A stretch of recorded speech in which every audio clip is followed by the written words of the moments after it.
안녕하세요, 여러분. 배정원 TV의 배정원입니다. 자, 잘 지내셨어요? 자, 오늘은 어떤 얘기를 할까요? 여러분들 요새 TV를 보시면 미국이 좀 시끌시끌해요. 그렇죠? 미국이 요즘 계속 데모 중입니다. 여자들이 막 나서서 데모 중이고, 물론 뭐 남자들도 같이 하고 있지만 어떤 내용의 데모냐면 낙태권에 대한 데모죠. 지난달 25일 날 미국의 연방대법원이 1973년 이후로 그 여자들의 낙태권을 보장했던 권리 법안을 폐기했습니다. 그리고 주정부의 낙태에 대한 결정권을 돌려준 거죠. 근데 사실 이렇게 되면 굉장히 보수적인 공화당이 힘을 갖고 있는 그런 주 정부에서는 거의 낙태를 금지하는 그런 법을 개정하기가 쉽습니다. 그래서 지금 많은 문제가 생기고 있는 거예요. 지금 보면 뭐 여성의 건강권 혹은 여성의 성적 자기결정권에 대한 침해라고 얘기를 하면서 지금 많은 사람들이 낙태권을 폐기한 것에 대해서 다시 돌려놓으라고 지금 데모를 하고 있는 중이거든요.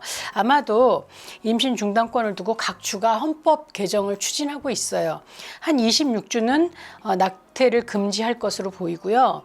나머지 주는 이제 오는 11월 미국의 중간 선거 때 대부분 그 개정안이 결정이 될 거라고 봅니다.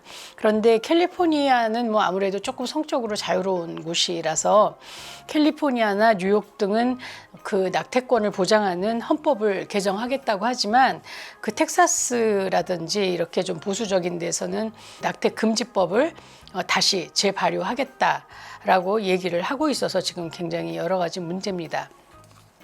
미국에서 여성의 낙태권을 인정한 거는요, 로데 웨이드법에서 낙태 금지를 폐기하는 그 법안이 통과됐기 때문이거든요. 그거는 로라는 가명을 쓴 텍사스의 한 여성이 강간을 당하고 임신을 해서 낙태를 허용해 달라고 주정부에 소송을 걸었었고, 웨이드라는 지방검사가 주정부를 대표해서 같이 소송을 했는데 그때 여자가 이겼어요. 그래서 그때부터 낙태에 대한 금지법이 철폐됐었죠. 지난 25일 날 미국의 연방대법원에서 그 낙태권을 다시 파기하기로 판결한 겁니다. 특히 이 낙태권을 파기하는데 앞장섰던 아주 보수적인 성향의 대법관이 클래런스 토머스라는 분인데요. 이 사람은 가장 보수적인 법관이라고 알려져 있고, 낙태에 대한 권리를 지지하는 사람들이 이분의 탄핵을 요구하고 있고, 그 청원의 서명자가 이미 80만 명이 넘었다라고 얘기를 합니다. 더 산 넘어 산인 이유는 이 클래런스 토머스 대법관이 낙태권만 파기하는데 앞장선 게 아니라 이 다음에는 피임이나 동성애나 동성원의 판례 오류를 바로잡아야 된다고 주장하는 사람이라서 굉장히 많은 파장을 일으키고 있습니다. 낙태권 파기하기로 한 판결 이후에 미국에서는 지금 이제 거의 막 난리가 난 거예요. 그래서 미국이 합중국인데 분열국이 되었다라고 얘기를 하기도 했고요. 바이든 대통령은 대법원의 판결이 미국을 150년 전으로 되돌렸다 그러면서 행정명령을 좀 개정해 만들어 보라고 그렇게 촉구하기도 했습니다. 로데 웨이드의 판결은요, 출산 직전 3개월까지의 낙태권을 보장하는 거였어요. 그래서 여성의 낙태 권리가 미국 수정헌법 14조 상의 사생활 보호 권리에 해당한다라고 본 거죠. 그래서 태아가 자궁 밖으로 스스로 나와서 스스로 생존할 수 있는 시기 전까지는 여자가 임신을 중단할 건지 말 건지에 대한 권리를 행사할 수 있어야 된다라는 법이었습니다. 낙태 금지법이 계속됐을 때는 정말 많은 여자들이 죽었어요. 그리고 그 여러분들 아시지만 100% 완벽한 피임법은 없습니다.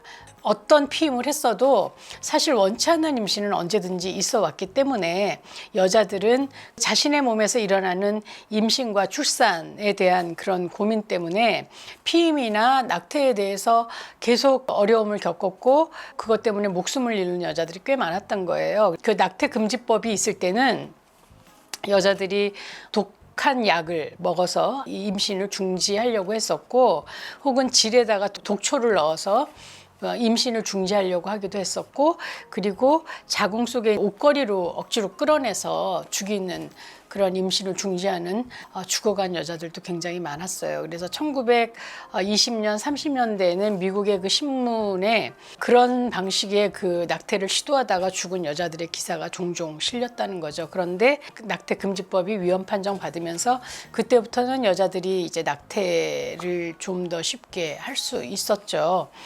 앞으로는 아마 이제 낙태약을 금지하지는 않기 때문에 낙태약을 계속 먹는 사람들이 많아질 거고요. 미국은 벌써 낙태약으로 그 낙태를 하는 게 46% 정도 된다고 그래요. 수술하지 않고 낙태약을 더 많이 먹을 거고, 그러다 보니까 낙태약을 파는 회사들의 그 뭐랄까 주가도 굉장히 높아졌고, 그리고 약도 뭐 1인당 3알 정도를 파는 원칙을 정해야 될 정도로 낙태약에 대한 수요가 갑자기 급증을 한 거예요. 막 미리 사두는 거죠.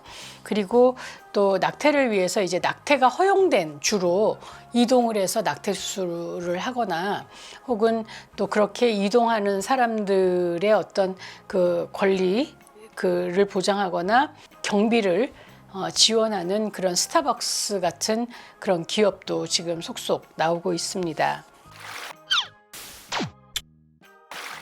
우리나라는 어떤가요? 미국이 굉장히 개방적이라고 생각하셔서 미국이 왜 이렇게 낙태권을 인제 새삼 금지하느냐라고 생각하실지 모르겠어요. 근데 사실 아시는 분들은 아시지만 미국은 굉장히 보수적인 나라입니다. 그래서 미국의 처음 시작부터 청교도위에서 시작을 했고요.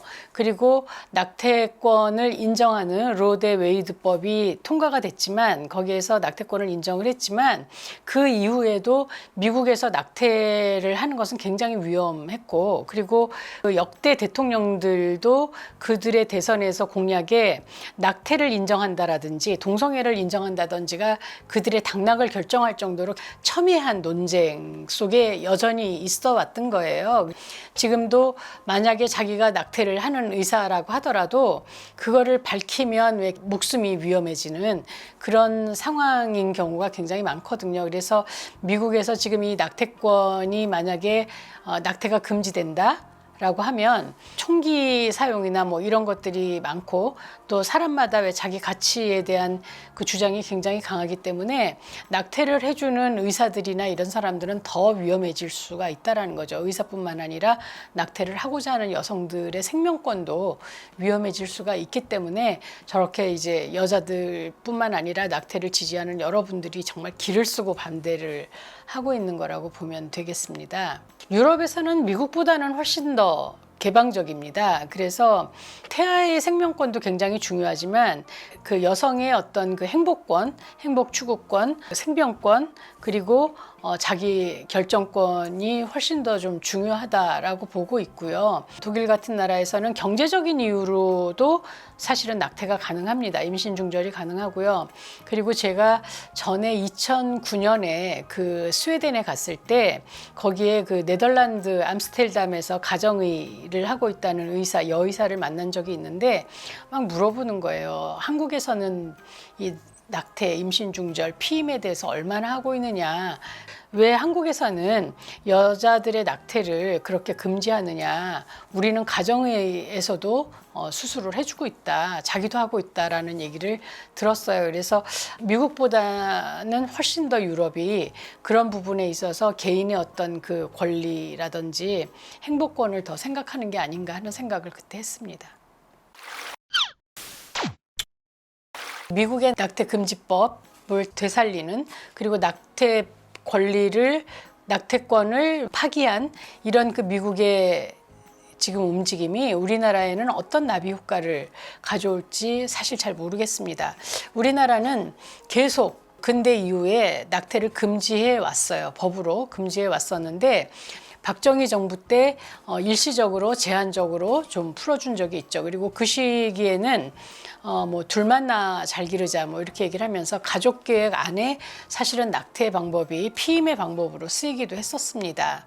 그러다가 최근에 낙태를 법으로 금지하면서 그 낙태를 한 여자들과 낙태를 해준 의사들만 처벌하고 임신을 같이 하게 했던 남자에 대한 처벌은 없는 그런 아주 불합리한 낙태 금지법을 우리나라에서는 시행을 해왔었죠. 그런데 거기에 대해서 낙태 수술을 여러 번 해서 많은 처벌을 받았던 한 산부인과 의사가 이 낙태 전면 금지 처벌 조항이 헌법의 위헌이다. 우리나라 헌법의 위헌이라는 소송을 걸어서 결국 2019년 4월에 헌법재판소에서 헌법 불합치 결정을 내렸습니다. 그런데 낙태죄가 전부 없어진 건 아니고요. 전부 없어지면 뭐 여러 가지 문제가 있다고 해서 낙태죄가 위헌인 것은 맞고, 그리고 2020년 말까지 국회에서는 관련법의 개정안을 내달라라고 얘기를 했어요. 그런데 3년 동안 국회가 지금 아무것도 안 하고 있습니다. 그래서 지금 이 법이 흐지부지한 논의 때문에 입법 공백이 되고 있는 거예요. 그래서 우리나라는 낙태가 위법도 아니고 그 합법도 아닙니다. 그러다 보니까 여자들이 어려워졌죠. 그래서 낙태의 어떤 공식 루트, 낙태를 하고자 하는 사람들의 도움을 받을 수 있는 공식 루트가 없기 때문에 어떤 병원에 가서 이 임신 중절 수술을 해야 될지도 잘 모르고, 그리고 그 병원에서 달라는 그 수가만큼 전부 다 지불을 해야 하고, 그리고 그렇기 때문에 오히려 여성의 성건강이 굉장히 위협받는 상황에 이르게 된 거죠. 그래서 우리나라 국회 빨리 일하셔야 됩니다. 낙태권에 대한 여성의 성건강 보장, 또 성적 자기결정권 보장으로서의 낙태권에 대한 개정안을 빨리 내주시기 바랍니다. 이렇게 낙태권에 대한 얘기를 하면요, 많은 분들이 그런 얘기를 하세요. 낙태는 반대해야 된다. 낙태는 어떤 일이 있어도 하지 말아야 된다. 왜냐하면 그거는 태아의 생명에 대한 얘기고, 생명은 무엇보다 소중하기 때문이다라는 얘기를 하거든요. 그런데 사실은 낙태를 찬성하는 사람들조차 아무도 생명을 경시하는 사람은 없습니다. 세상에 누가 내가 가진 아기를 정말 아무것도 아니라고 생각해서 낙태를 하려고 하겠어요.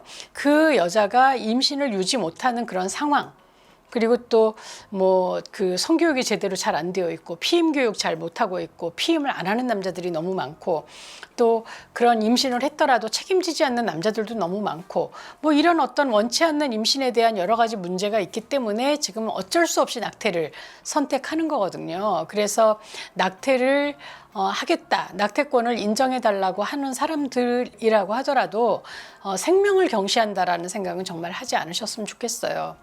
정말 세계적으로, 우리나라도 마찬가지지만 여러 연구 결과 밝혀진 이야기는요, 낙태를 했던 대부분의 여자들이 낙태를 하지 않았다면, 내가 만약 낙태를 하지 않았다면 지금 그 아이가 몇 살이라는 것을 다 알고 있다라는 거예요. 여러분, 이 얘기를 들으면서 뭘 느끼십니까? 그 여성의 성건강을 위해서, 그리고 어떤 성적 자기 결정권을 위해서, 지금 살고 있는 현재 여성의 행복을 위해서 낙태권은 인정되어야 한다고 생각합니다. 국회 빨리 일해주세요.